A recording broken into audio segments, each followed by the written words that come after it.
Pia, whaafetai Reverend Mama Tautau Whao, whailau tusia wao e whakasa.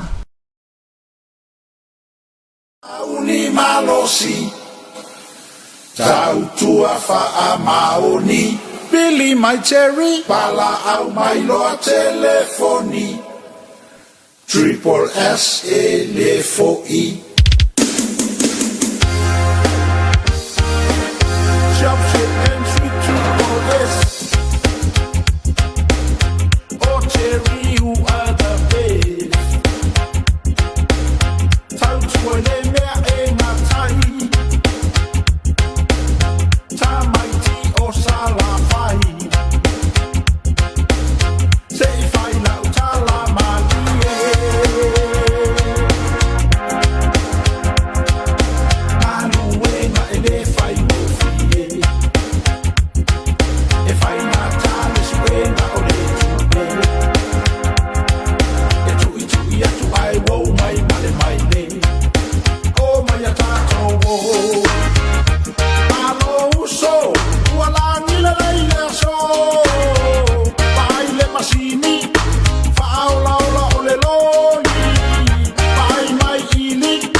Samoa boy.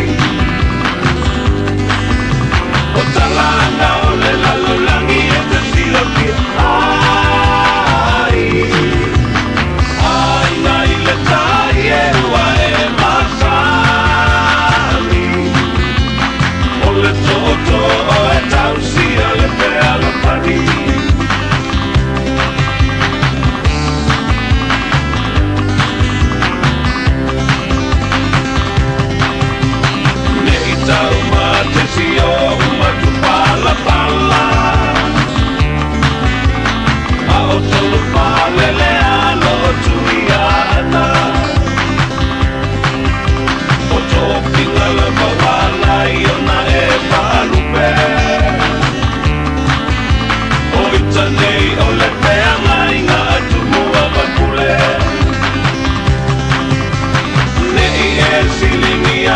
Samoa boy.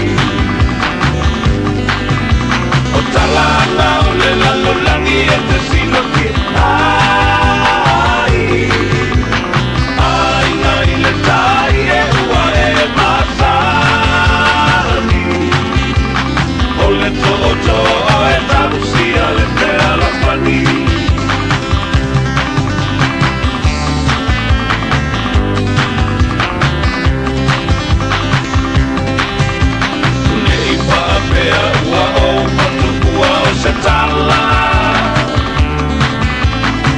Tu ole atunu a mala malama. Ole ola na tau I bitalu mai le mamau. Soluio ua mali e toa ua malo tau. Nei e filingia I ta Samoa boy. O talana o le lalulangi e te sila pia. Ai nai le tai e ua e masani. O le toto o e tausia le pea la pani. Nei e filingia I ta Samoa boy. O talana o le lalulangi e te sila pia. Ai nai le tai e ua e masani. O le toto o e tausia le pea la pani.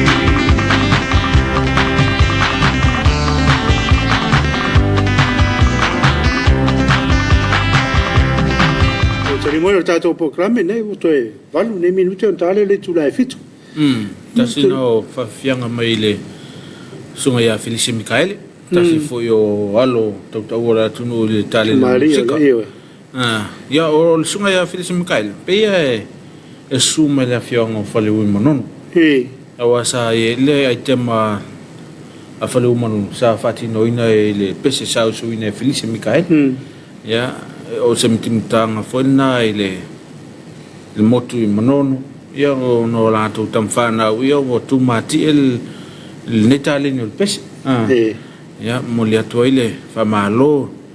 Ia le sunga ia Felisi Mikaele talen. Ia o le wa to tele le atu no wa o tale ni el ni tale no pes. Ia pa o me ata matuai.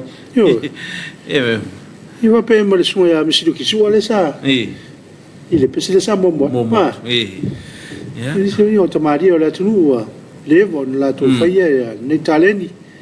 Ia o le Afiafi, ia po le pese foi ia tu fa tunga mali. Ia mo fa punga lava ese le mane ile. Fa foi mo le fa longa se tato o tunu.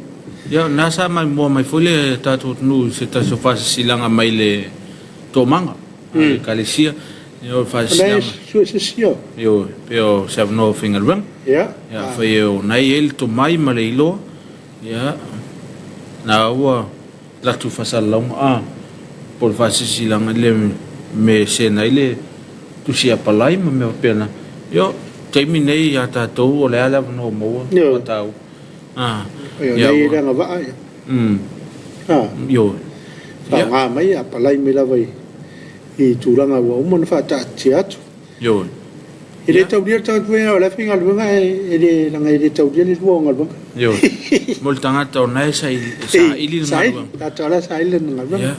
Ai yail to mai malai lo le fasala ngona ba tuia. Apalai mai fa ngale ave no mo e te leilo tongi le vai e leilo apo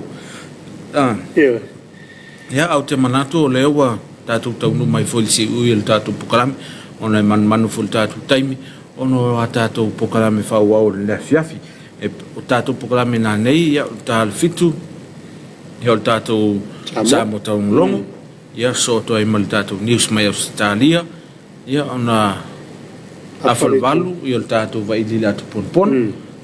Ia masoto e mal tātou watati whanga. Ia mo lau mai mo whaafonga le nea Afiafi. Ia o le nea Afiafi whaaftai tele. Aftai le tali leo mau tangata. Ia maiso le tātou maaftanga le nea Afiafi e le ngato Samoa nei. Ia whapea foi atu nua mamau. Pa anga le tātou wala ato maafuta mai lungo penga tuwailang. Ia moli atu le nganga le whaaftai.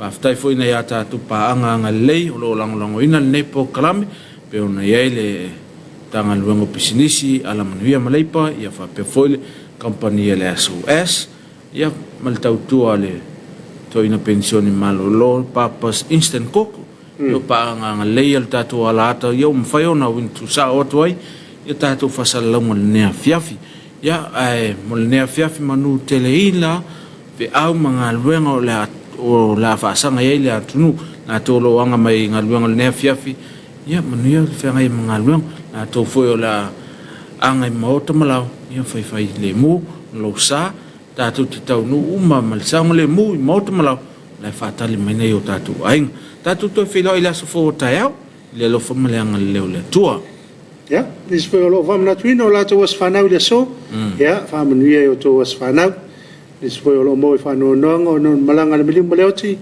o le vala o pai ale tua ia fa ma fa ina o to ele nga o le tua ia mo nei Afiafi ma lo fa aftai ma fa mai so se tafo le kilo pero e ma o mai nei fa salonga ia ma lo fa aftai la voi se o po sala ia ma se anga foi o le tau tamali ila o to se Samoa nei Afiafi ia ma lu ave fale ia o to ngalo mo to fa moi ia ma o ma le sunga ia tau mate ia mani te le Afiafi mo no fofonga tatu to e filo foi le aso ta le temi lava le fa penei pa le temi to fa se fu